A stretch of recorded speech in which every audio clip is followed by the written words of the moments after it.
The farm next to ours is owned by Mr. and Mrs. Gregg. The Greggs have 2 children, both of them boys. Their names are Philip and William. Sometimes I go over to their farm to play with them. I'm a girl, and I am 8 years old. Philip is also 8 years old. William is 3 years older. He is 10. What?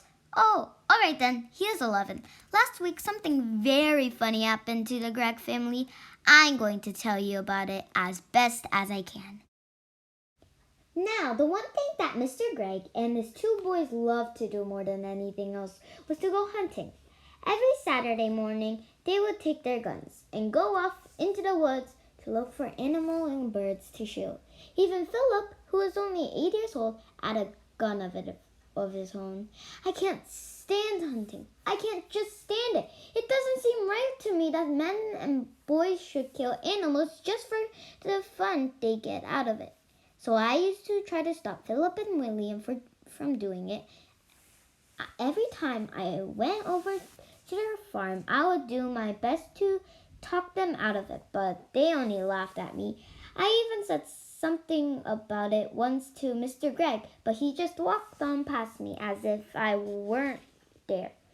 Then, one Saturday morning, I saw Philip and William coming out of the woods with their father, and they were carrying a lovely young deer.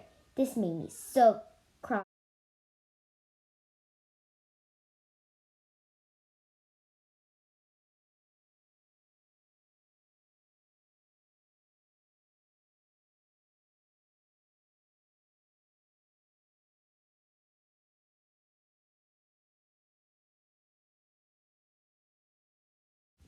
The boys laughed and made faces at me, and Mr. Gregg told me to go home and mind my own P's and Q's. Well, that did it. I saw red.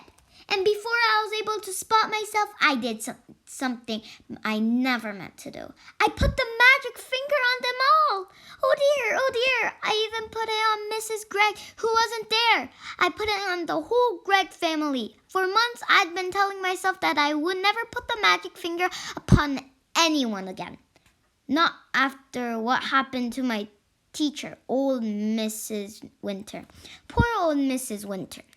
One day we were in class, and she was teaching us spelling. Stand up, she said to me, and spell cat.